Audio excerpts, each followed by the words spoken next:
You can see N here is the number of studies. There were 289 studies of deception detection accuracy. On the vertical axis, we have the number of studies finding a particular amount. And the accuracy they found is there on the horizontal. 50% of the findings fell somewhere between 50% and 60%. Accuracy is not chance. If it were chance, it would be distributed around 50%. Right? It's not. It's significantly better than that. The effect size is about D 0.41, 0.42, something like that. So accuracy is better than chance, but most people look at 53, 54% and go, doesn't sound so good. Well, let's move on. We've heard about a number of different variables here. So there's been research studying a variety of different modalities and media. From the perspective of accuracy findings, it doesn't matter. So whether it's video only, audio visual, text isn't on here, but text too. Findings always slightly better than chance. Text tends to be slightly better than the rest. Video only is slightly worse than the best. Little sender motivation, 53.4. Motivated senders, 53.3. Pretty much the same thing. Whether lies are spontaneous or planned, from an accuracy point of view, you get the same thing. Exposure to baseline honest information or not, about the same thing. Interaction, observed interaction with third party, face-to-face interaction where the person doing the judge, it's all still in the low 50s. We use students, use experts, low 50s. So from a point of view of detection accuracy, this 50+% is a looks to be a remarkably robust finding. Instead, what determines what the accuracy rate is? Reliability. So if you take the number of subjects times the number of judgments being made by each subject, you get the number of judgments there, and this is something called a funnel plot. So what you can see is the more judgments you have, the more it tends to approach the across-study average. So after you get, so all those, right, all the ones out on the tails here that are above 65 or below 45, those just happen to be the small judgment studies. So at this point, things look pretty dismal. So the question is, why is it this way, and can we do better?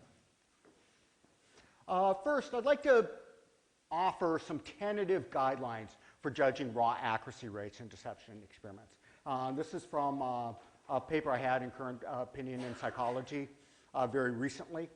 What I noticed is a number of studies in the literature which will advocate a new and improved approach to deception detection, where the new and improved approach produces accuracy rates of around 56%, 58%, something like that, and control accuracies in the upper 40s, or maybe 50%.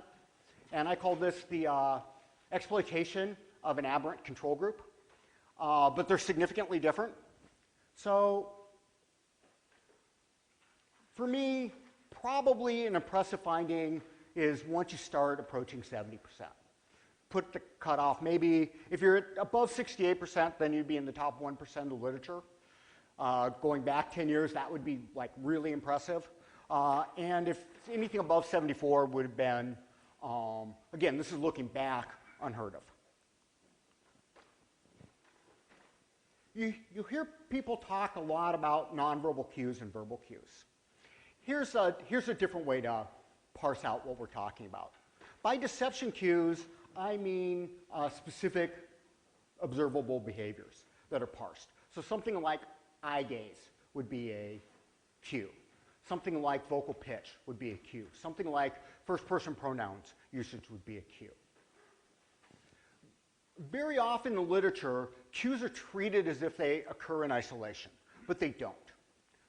They tend to be given off in constellations. They're understood in constellations, and their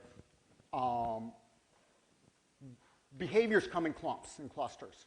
So demeanor, by demeanor, I refer to constellations of interrelated behaviors that are given off in packages and understood in packages. And I want to distinguish both cues and demeanor from content. So content has to do with what's said. Content's usually verbal, but it's not like a first person, it's what you're actually saying. So in my reading of the literature, where there's theoretical arguments, the theoretical argument almost always goes like this. Truths and lies are psychologically different. Maybe these psychological differences are arousal, maybe it's motion, maybe it's cognitive effort, maybe it's that honest people are more forthcoming, they believe that, so they have different belief states that the truth will work in their favor. Whatever these psychological differences are associated with specific cues. And therefore, these cues will indirectly signal whether they're being honest or truth-telling. So actual honesty leads to these psychological mediating variables, lead to these observable behavior things. And we're going to try to detect deception through these behaviors, which we're going to call deception cues. Now, we've heard, Alder told us that cues are weak, and I forget your exact language, I'm sorry. But they're not at the level of the individual study. So this is from the recent Hartwig and Bond meta-analysis. This is a study of 143 different Q studies. The median sample size of this research was 60. The mean number of Q studied was just under 11. And as you can see there in the distribution, the average multiple correlation for the Q was 0.53, which is a pretty nice multiple R. In those, the single largest Q, the average effect size was 0.43. So the best Q predictor on average in the average Q study is 0.43, which is a pretty decent effect size. And since the average study is studying 10 of these, 1 or 2 Qs are accounting for most of the variance, and most of them aren't. So at least if our unit of analysis is the particular Q in the particular study, and if it is the discriminant function or the multiple correlation in those, then Qs work really, really well. Here's the catch, though. Qs don't replicate. So now if we change the unit of analysis not to the R square in the individual study, but to what's the average effect for the Q across studies, now we see that the modal effect is 0.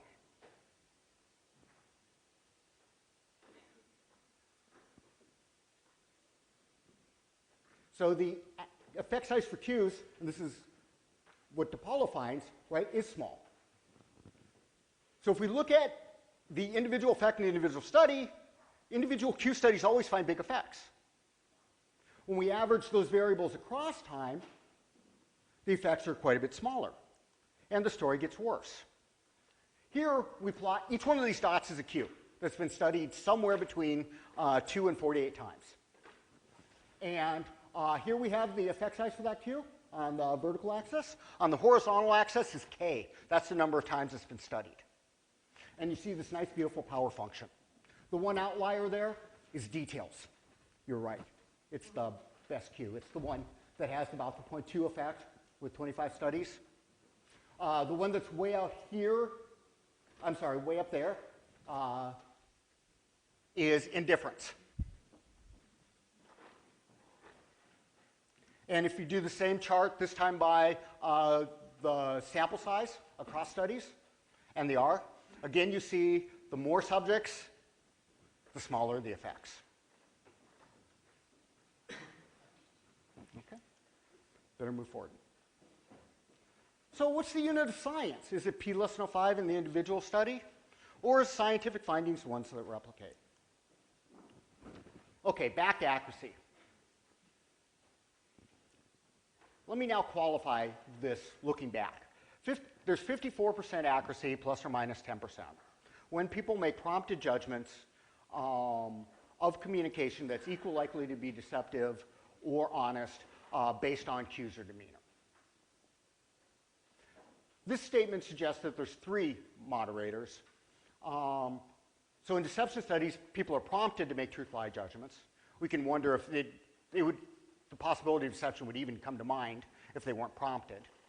We could ask if we changed up the ratio of truths and lies, what would that happen? And what I want to focus on is the availability of alternative deception methods.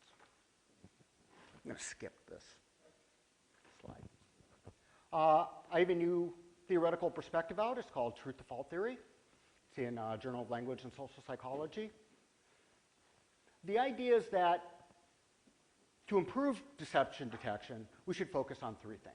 Focus on communication content, that is what people say, especially the use of evidence, and barring evidence, plausibility in given familiarity with the context. A focus on persuasion. What we want to do is persuade people to be honest with us. And in Dan's work, we can structure environments so that people will be more honest.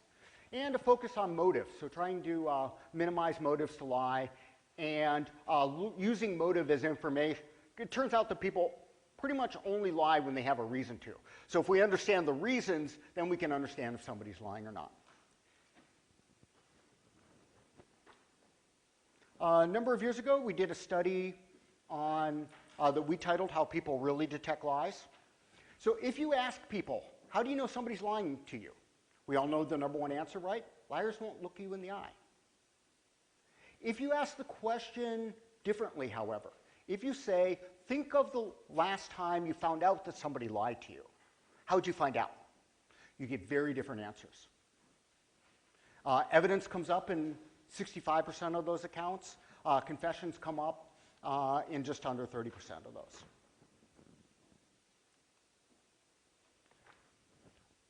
Since the meta-analysis was done, there have now been more than 24 studies that have found radically improved rates of deception detection accuracy at 68% or above. What these all have in common is that there were situations in which there were content or evidence that could be used, or where projecting motives was possible, or where honest confession seeking was possible. So my conclusion is that accuracy is just slightly better than chance when judges make immediate and prompted assessments based only on cues and demeanor. Accuracy, however, can be substantially improved by correspondence between content and evidence, assessing content plausibility within familiar situations and contexts,